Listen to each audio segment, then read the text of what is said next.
안녕하세요. 오늘은 2020년 6월 12일 금요일입니다. 오늘 우리가 함께 묵상할 말씀은 잠언 24장 1절에서 10절입니다. 잠언 24장 1절에서 10절입니다. 너는 악인의 형통함을 부러워하지 말며 그와 함께 있으려고 하지도 말지어다. 그들의 마음은 강포를 품고 그들의 입술은 재앙을 말함이니라. 집은 지혜로 말미암아 건축되고 명철로 말미암아 견고하게 되며 또 방들은 지식으로 말미암아 각종 귀하고 아름다운 보배로 채우게 되느니라. 지혜 있는 자는 강하고 지식이 있는 자는 힘을 더하나니 너는 전략으로 싸우라. 승리는 지략이 많음에 있느니라. 지혜는 너무 높아서 미련한 자가 미치지 못할 것이므로 그는 성문에서 입을 열지 못하느니라. 악행하기를 꾀하는 자를 일컬어 사악한 자라 하느니라. 미련한 자의 생각은 죄요 거만한 자는 사람에게 미움을 받느니라. 내가 환난 날에 낙담하면 내 힘이 미약함을 보임이니라. 잠언의 말씀을 읽어가면 하나님을 경외하는 것이 지식의 근본이라는 말이 어떤 뜻인지 조금씩 깨닫게 됩니다. 현대를 사는 우리들은 보통 지혜로워야 한다라고 말하면 두 가지 뉘앙스로 다가오는 것 같습니다. 하나는 경제적인 측면에서 최소의 투자로 최대의 이익을 남기는 법을 터득하는 것이 지혜로운 것이다. 또 하나는 인생관의 측면에서 불행을 피하고 행복을 얻는 방법을 깨닫는 자가 지혜롭다. 그러니까 세상에서 말하는 지혜의 기준은 인간 자신에게 있습니다. 그런데 잠언은 우리에게 지혜롭다라는 것은 하나님을 경외하는 것이다 라고 알려주고 있습니다. 지혜의 기준을 하나님에게 두라는 것입니다. 그래서 이 말씀을 다음과 같이 적용해 보면 그 의미를 실제적으로 이해할 수 있게 됩니다. 어떻게 하는 것이, 어떻게 사는 것이 지혜로운 것인가? 라는 질문을 어떻게 하는 것이, 어떻게 사는 것이 하나님을 경외하는 것인가? 라고 치환해 보는 것입니다. 예를 들면 우리는 살면서 여러 종류의 사람들을 만나게 되지요. 인생은 끝없는 만남의 연속이고 내가 만난 사람들과 관계를 다 합치면 그것이 곧 내 인생이 된다고 해도 과언이 아닐 것입니다. 그렇게 서로 영향을 주고받으며 살지요. 좋은 영향도 있고 또 나쁜 영향도 있습니다. 잠언은 어떤 사람들을 어떻게 대하고 어떤 관계를 맺는 것이 지혜로운 것인가, 즉 어떤 사람과 어떤 관계를 맺는 것이 하나님을 경외하는 것인가를 가르쳐주고 있습니다. 지혜롭다는 의미를 이렇게 바꾸어 생각하라고 가르쳐주는 것 같습니다. 잘 사는 기준에 사람을 두지 말고 잘 사는 근본에 하나님을 두어야 지혜롭다는 것을 가르쳐줍니다.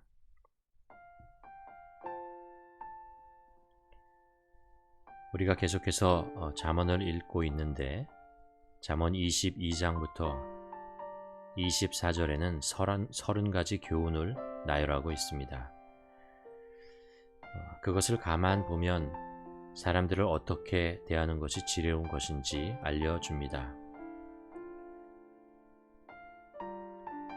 위에서 깨달은 지혜를 적용하면 어떤 사람이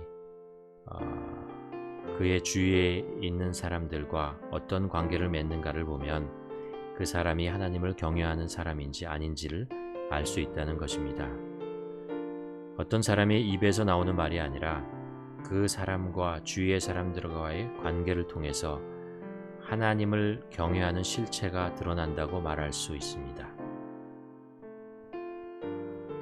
이 30가지 교훈을 보면 인간이 크게 네 종류의 사람들과 관계를 맺고 있다는 것을 알려줍니다. 첫째는 위에 있는 사람들이고, 두 번째 있는 사람은 아래에 있는 사람들, 그리고 그 다음에 옆에 있는 사람들, 그리고 나 자신, 네 개의 관계를 얘기합니다. 아래에 있는 사람들과의 관계, 이 잠언에서는 약한 사람들, 가난한 사람들, 고아에 대해서 얘기를 합니다. 약한 사람들, 가난한 사람들을 압제하지 말라. 나에게 아무런 이득이 되지 못하는 사람들, 아무 힘이 없는 사람들, 그 사람들과 어떤 관계를 맺느냐 하는 것입니다.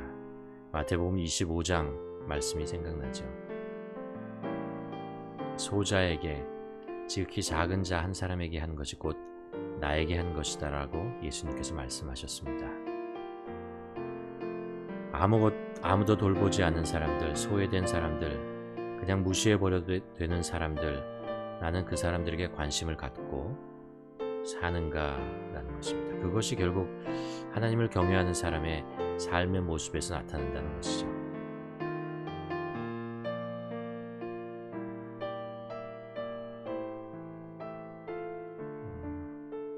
또 하나는 위의 사람들과의 관계입니다. 잠언에서 이런 이야기를 합니다. 높은 사람들과 식사할 때 주의하라. 이 앞에 있는 사람이 누구인지 조심하여야 한다 라고 얘기합니다. 또 부자가 되려고 애쓰지 말라 라고 얘기합니다. 부모를 공경하고 하나님과 왕을 경외하라 라고 얘기합니다.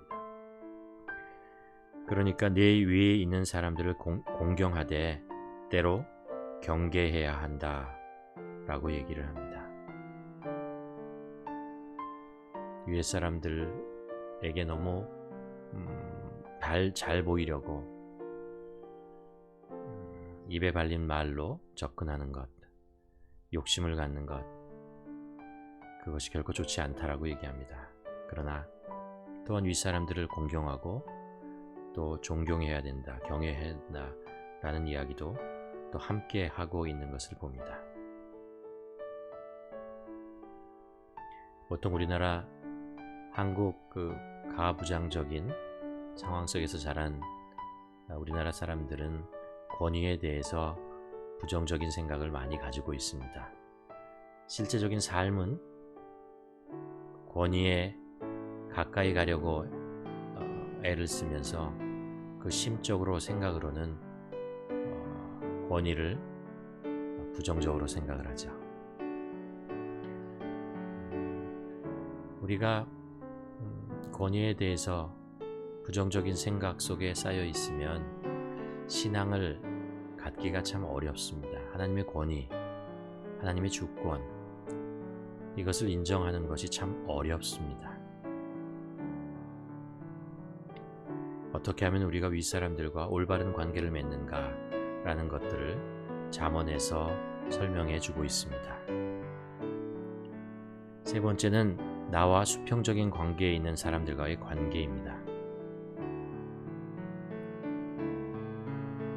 사람의 관계에서 가장 많은 영향을 주는 것이 바로 이 수평적인 관계이죠. 친구, 동료, 형제, 믿음의 사람들 등 수평적인 관계에 있는 사람들입니다. 이들과 건강한 관계를 주고받는 것이 중요하죠. 잠언 27장에 보면 이런 말씀을 합니다. 기름과 향이 사람의 마음을 즐겁게 하나니 친구의 충고된 권고가 이와 같이 아름다우니라. 내 친구와 내 아비의 친구를 버리지 말며 내 환난 날에 형제의 집에 들어가지 말지어다. 가까운 이웃이 먼 형제보다 나으니라. 내가 내 주위에 있는 사람들과 어떤 관계를 맺는가, 이 이야기를 하고 있습니다. 세상에 독불장군은 없습니다. 내 주위에 좋은 친구가 많으면 내가 좋은 사람이 되는 것입니다. 친구들이 곧 내 얼굴입니다. 인재를 뽑을 때 현명한 사람은 어떤 사람의 능력, 학력만을 보는 것이 아니라 주위에 있는 사람이 어떤 사람인가를 봅니다. 주위에 있는 사람들을 보면 그 사람이 어떤 사람인지 미루어 짐작할 수 있게 됩니다. 그래서 잠언은 피해야 하는 사람들을 알려줍니다. 옆에 가까이 있지 말아야 하는 사람들에 대해서 얘기를 합니다. 근묵좌흑이라는 말이 있죠. 흑색에 가까워지면 나도 검은색이 되고 맙니다. 잠언에서 30가지 교훈에서 이런 이야기를 합니다. 성급한 사람과 사귀지 말고 성을 잘 내는 사람과 다니지 말라. 선조가 사서 놓은 옛 경계표를 옮기지 말라.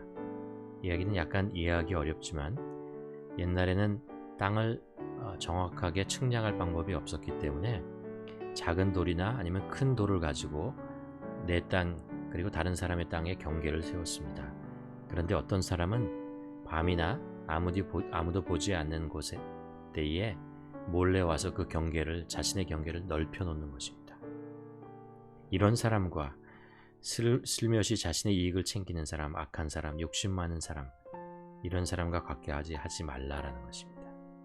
또 인색한 사람이 준비한 음식을 먹지 말라. 인색한 사람,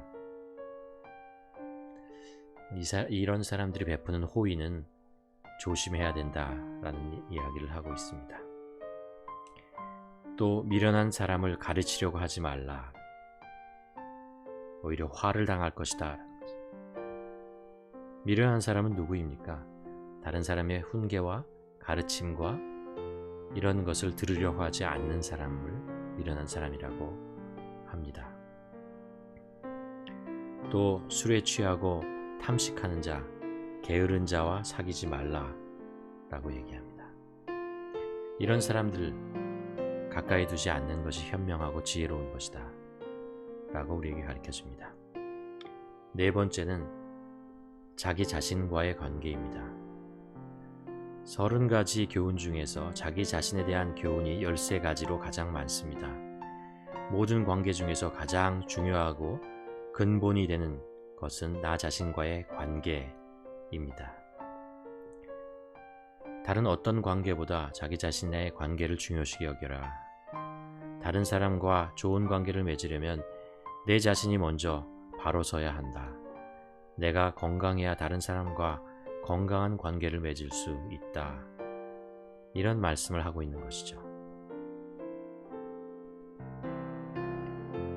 우리가 손가락으로 어떤 곳을 가리키려고 하면 보통 검지손가락을 펴고 그곳을 지적합니다.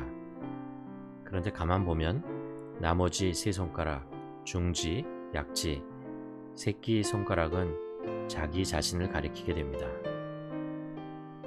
남의 잘못을 지적하거나 어떤 상황을 비판하려고 하면 먼저 나 자신이 어떤 사람인지 먼저 살펴보아야 합니다. 30가지 교훈에서 이런 이야기를 합니다. 자신의 일에 능숙한 자가 되어라. 내가 먼저 나에게 주어진 일에 최선을 다하는 사람이 되어야 한다는 것이죠. 훈계를 마음에 새기고 자신의 그 말씀에 귀를 기울이라. 자신을 가르쳐 하는 말들 있지 않습니까? 그것에 귀를 기울일 수 아는 사람이 되어야 한다. 티처블한 사람이 되어야 한다. 늘 배우려고 하는 사람, 다른 사람의 가르침에 훈계에 귀를 기울이고 겸손하게 받아들이는 사람이 되어라. 지혜롭고 정직하라. 음행을 하지 말라. 술에 취하지 말라. 집을 먼저 세우는 사람이 되어라. 악하고 거만한 자는 미움을 받는다. 악한 자의 형통함을 부러워하지 말고 그들과 함께 있지 말라. 환난을 당할 때 낙심하지 말라. 남의 불행을 기뻐하지 말라.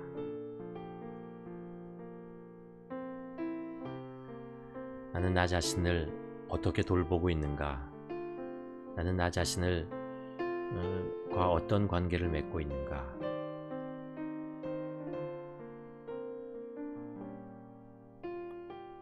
이것이 모든 관계의 근본이고 가장 중요하다는 것을 우리에게 가르쳐 주고 있습니다. 여기서 우리 한번 오늘의 말씀을 묵상해 보았으면 합니다. 오늘의 말씀을 가만 보면서 나는 내 주위에 있는 사람들과 어떤 관계를 맺고 있는가 한번 생각해 보았으면 합니다. 내 주위에 있는 사람들은 어떤 사람인가? 내가 그 사람들에게 선한 영향력을 주고 있는가? 이 말씀을 가만 보면서 나는 과연 하나님을 경외하는 사람인지, 경외하는 삶을 살고 있는지 한번 묵상해보는 시간, 그리고 기도해보는 시간 갖기를 바랍니다.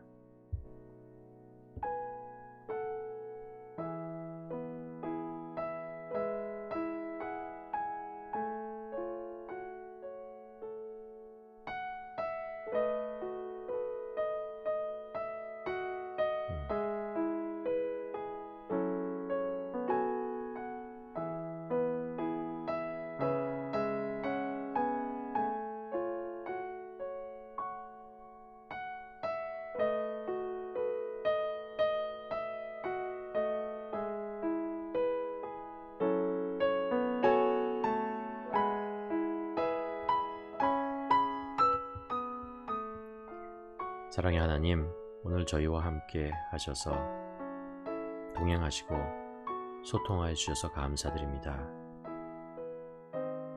신앙생활이 감사하고 즐거운 것은 믿음의 사람들과 함께 있다는 것임을 깨닫게 됩니다. 사람들을 통해서 나 자신을 보게 되고 또 사람들의 도움을 받으며 하루하루 살아갑니다. 이 모든 관계가 하나님의 은혜임을 고백합니다. 또한 나를 잘못된 길로 유혹하는 사람들을 경계할 수 있는 지혜도 주시고 또 잘못된 길로 가는 사람을 올바른 길로 인도할 수 있는 용기도 허락하여 주시옵소서. 내 주위에 있는 사람들이 곧 나의 얼굴이라는 것을 마음속에 새겨봅니다. 하나님이 허락하신 모든 관계 속에서 하나님이 주시는 풍성한 은혜를 경험하게 하여 주시옵시고 하나님이 허락하지 않은 관계를 피하며 경계하며 살아가는 그런 지혜도 허락하여 주시옵소서. 모든 말씀 예수님의 이름으로 기도드립니다. 아멘. 오늘 하루 또 하나님이 허락하신 관계 속에서 더 풍요로운 삶을 누리시기를 바랍니다. 또 한 가지 바라는 것은 그동안 혹시 소원했던 연락하지 못했던 친구나 주위에 사람들이 있다면 한번 연락해보고 격려하고 또 기도해 주는 것이 어떤가, 그런 축복의 통로가 되는 삶을 사는 하루가 되기를 주님의 이름으로 간절히 축원합니다.